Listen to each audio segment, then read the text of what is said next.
तो नमस्ते, प्रणाम, गोड़ लागतनी। मेरा नाम है जैकी और मैं हूँ बिहार के गोपालगंज डिस्ट्रिक्ट से और फ़िलहाल हूँ मैं फ़िजी में।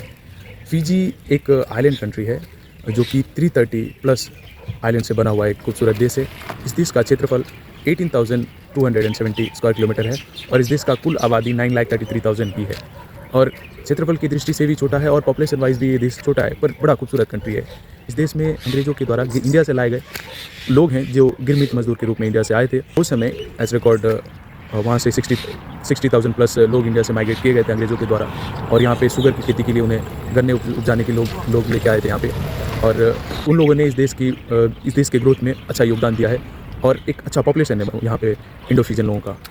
और उन लोगों को अभी इंडो-फिजियन यहाँ पे बोला जाता है। जो उन लोगों का एक अलग भाषा है फ़िजी हिंदी, जो कि बड़ा ही खूबसूरत है और वो एक तरह से भारत की कुछ भाषाओं का ब्लेंड भी माना जाएगा।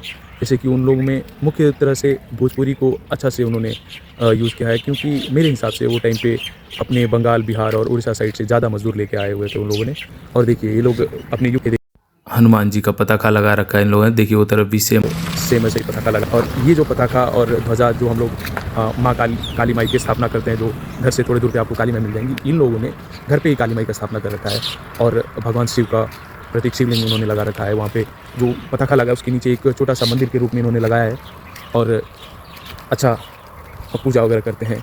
इस देश को मिनी इंडिया भी कहा जाता है, क्योंकि यहाँ पे हर धर्म के लोग हैं। इंडिया जैसे क्रिश्चियंस जो यहाँ के लोकल फिजियन हैं, वो लोग, हिंदू लोग जो हैं, मुस्लिम भाई हैं और बुद्ध लोग भी हैं। यहाँ पे आपको मंदिर, मस्जिद के साथ साथ गुरुद्वारा भी मिल जाएगा, जो कि इस देश की एक अच्छी खूबसूरती को दर्शाता है। और यहाँ का जो त्यौहार है, जैसे हम लोग होली, दिवाली और ईद, बकरीद वगैरह मनाते हैं, सेम वैसा उस त्योहारों पे यहाँ पे गवर्नमेंट छुट्टी भी रहती है और सेम वैसे इंडिया जैसे यहाँ पे लोग उन त्योहारों को मनाते हैं। कल्चर के हिसाब से देखा जाए तो ये लगभग इंडिया जैसा ही है। इस सब को देखते हुए लोग इसे मिनी इंडिया कहते हैं। यहाँ के खाना में आपको दाल भात तरकारी, ये लोग ऐसे ही बोलते हैं, दाल भात तरकारी ये सब मिल जाएगा और दूसरे व्यंजन जो यहाँ पे चिकन मटन जो भी मिलते हैं, उसका जो अरोमा, जो स्वाद रहेगा, सेम आपको अपने देश जैसा दिखेगा, अपने इंडिया जैसा दिखेगा। देखिए एक और ये भाई का भी, ये मेरा जिसमें हम रहते हैं ये वाला घर है और एक और इधर इंडो-फिजियन भाई का घर है। उन्होंने अपने धर्म और संस्कृति को उजागरित करते हुए एक पताका लगाया है। अपने यहाँ से ये सब चीज़ें लोप हो रही हैं और यहाँ पे ये सब चीज़ें स्टिल लोग अभी यूज़ कर रहे हैं। ये एरिया में ही नहीं कि मैं आपको यहाँ पे दिखाया जी कि यहीं पे लोग हिंदू लोग हैं, ये आसपास में बहुत ऐसे जगह हैं जहाँ पे आपको हिंदुस्तानी लोग मिल जाएंगे। तो इस वीडियो में बस इतना ही। मिलते हैं किसी अगली वीडियो में, तब तक के लिए नमस्कार।